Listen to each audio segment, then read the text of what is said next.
Stars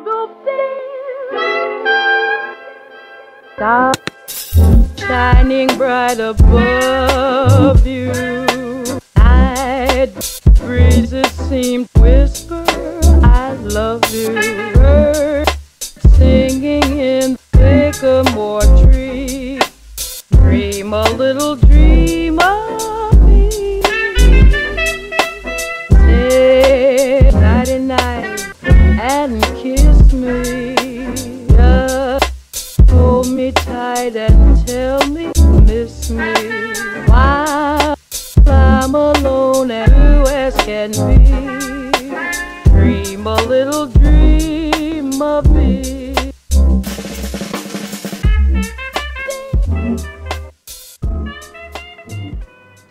สวัสดีค่ะเพื่อนๆninnin blacklist secret นะคะจาก request ที่เพื่อนๆขอให้นินนะคะเปิดกลุ่มน้ำหอมหรือว่าอัปเดตน้ำหอมกลิ่นปัจจุบันที่นินใช้นะคะประจำปี 2021 ได้เลยค่ะนินจัดให้ตามคำขอนะคะจริงๆปีนี้นะคะเป็นปีที่นินไม่ได้ช้อปปิ้งน้ำหอมเยอะแยะมากมายนะคะเพราะว่านินอยู่แต่ที่บ้านแล้วก็ไม่ได้ออกไปเดินทางที่ไหนไม่ได้ไปออกงานที่ไหนแต่มีได้มาใหม่บ้างนะคะจากที่ทางแบรนด์ส่งมาให้แล้วก็ได้มาจากของขวัญวันเกิดน้ำหอมที่นินจะเอามารีวิวนะคะมีกันทั้งหมด6กลิ่นมีตั้งแต่กลิ่นที่นินเคยใช้มาก่อนหน้านี้แล้วก็ชอบแต่ว่ายังไม่ได้รีวิวไปที่ไหนก็เอามารีวิวในคลิปนี้นะคะแล้วก็มีกลิ่นใหม่ที่นินเพิ่งได้ลองในปีนี้แหละเดี๋ยวจะมาเล่าให้ฟังค่ะว่าเป็นกลิ่นไหนบ้างเริ่มกันจากขวดแรกเลยนะคะขวดน้องจิ๋วๆตัวนี้โพเอโบครีมนั่นเองนะคะซึ่งโบหายไปไหนแล้วก็ไม่รู้ตัวนี้นินได้มาจากที่ช็อป If and Boy เป็นกลิ่นโทน Smooth Floral นะคะก็คือจะมีความหอมแบบสดชื่นละมุนแล้วก็มีกลิ่นดอกไม้เป็นหลักความติดทนนะคะนินให้8/10เลยค่ะถือว่าติดทนเกือบทั้งวันเลยพอผ่านไป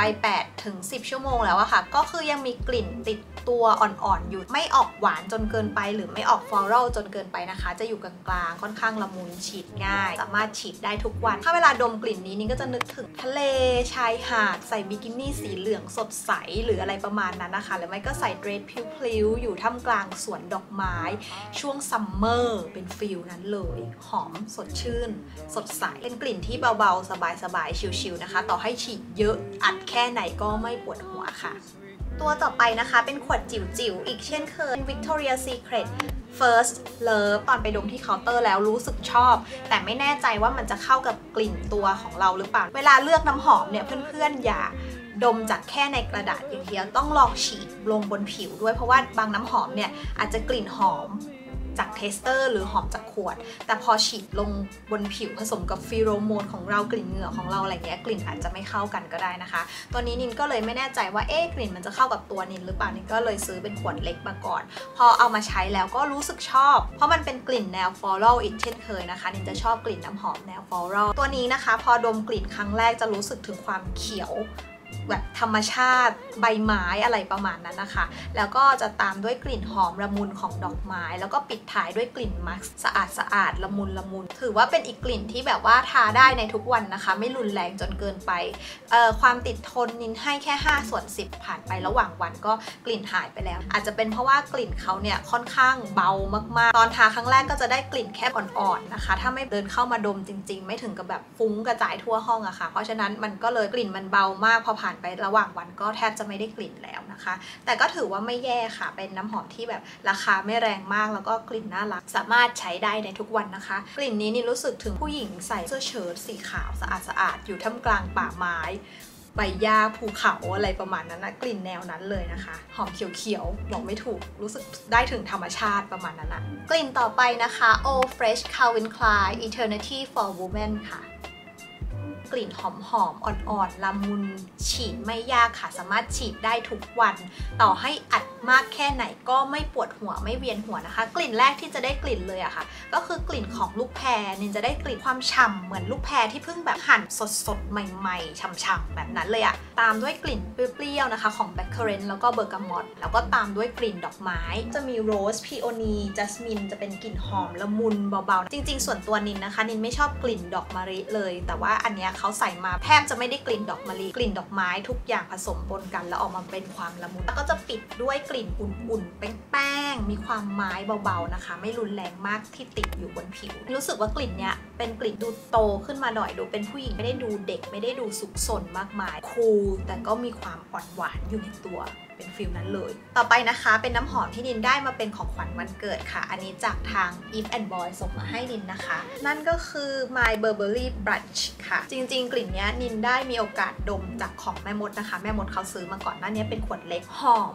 มากๆคือเป็นกลิ่นหอมที่น่ารักละมุนจากผู้หญิงเฟียสโหดๆพอฉีดกลิ่นนี้เข้าไปแล้วเป็นผู้หญิงซอฟใสละมุนลูกคุณหนูหวานน่ารักแบบนั้นเลยเดาไม่ออกเลยว่ามันคือกลิ่นอะไรมันเป็นกลิ่นที่ผสมออกมาแล้วมันดูละมุนดูหวานดูน่ารักมากๆนินก็เลยไปเซิร์ชหาข้อมูลในอินเทอร์เน็ตนะคะกลิ่นแรกที่เปิดออกมานะคะตัวท็อปโน้ตเนี่ยคือทับทิมเคลือบน้ำตาลแล้วก็มะนาวค่ะนี่หน้าแล้วมันเลยมีกลิ่นหวาน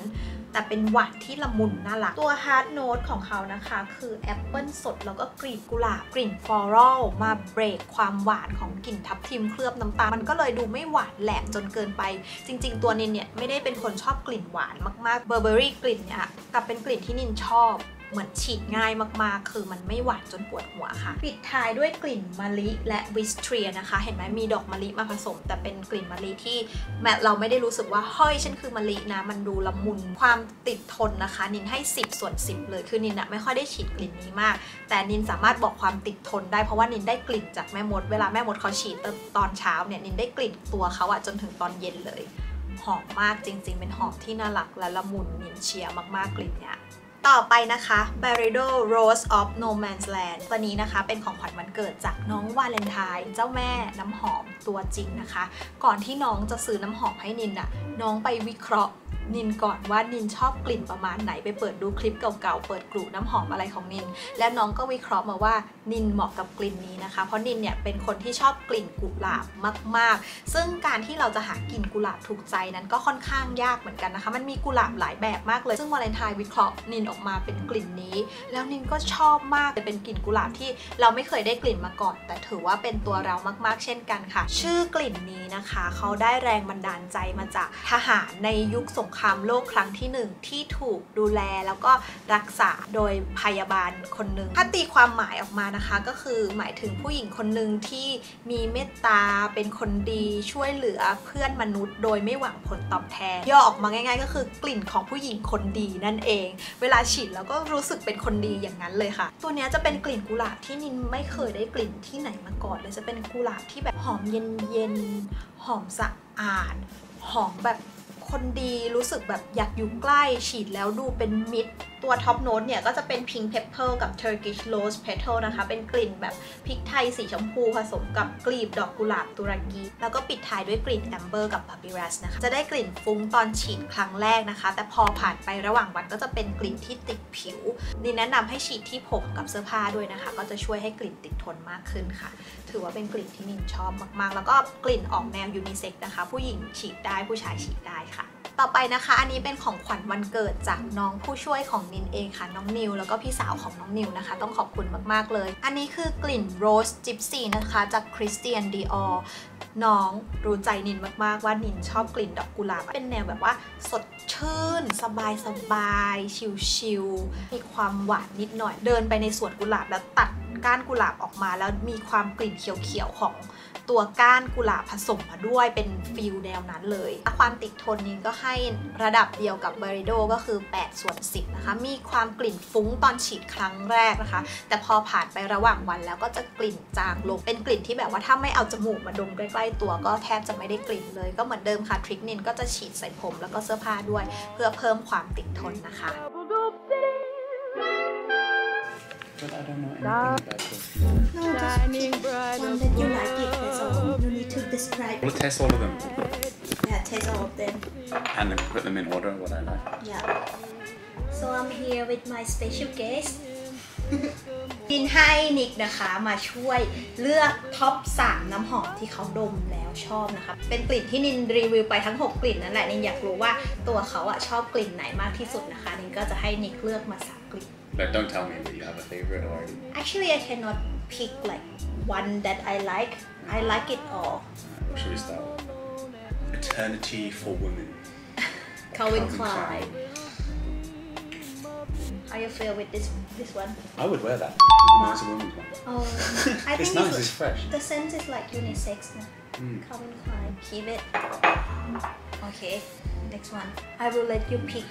just 3 from 6. Vdo Rose of No Man's Land. This is one that Valentine got for you, right? Yeah. So I gotta say I like this one because Valentine got it for you. If you say, oh, I hate it, Valentine will kill you. This one. In man. Cannot say that. You like it? No, this is also fresh. I like this one also. Honestly. Honestly? Tell the truth, Nicholas. Calvin Klein is good. Okay. For me, I always like something that is like fresh. Yeah, like sporty or fresh. And or, light. yeah, Right. yeah. It's nice, but Okay. this is a stronger So this one. freshness. This one is cold egg. Called Signature. I think you will like this one because it's like fresh scent. Now all the smell is mixed together. That's why it needs some like coffee or something to smell. This is a lot more like subtle, but like this one, I put my nose to it, it's like, wow, that's very fresh. Ah, okay. Yeah, so I'm still going with Calvin Klein. Burberry blush. This is nice. Kind of like fruity, Yeah. right? This one is fruity floral. Okay, this is the new #1. Next is Victoria's Secret First Love. Light, right? I can smell it. Maybe you smell that one Yeah, and stick Let me in smell your some nose. coffee or something. There is no coffee in our place. Can you smell chili flake? Non-prick.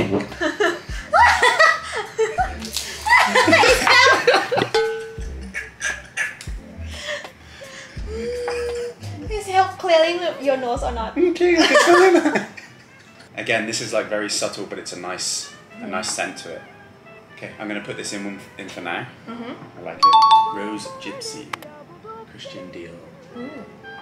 Just smell my chili flakes again. This is ridiculous. No. Can I choose this one? No. I need rice right now. If I put this, on our first day, right? it makes you feel like,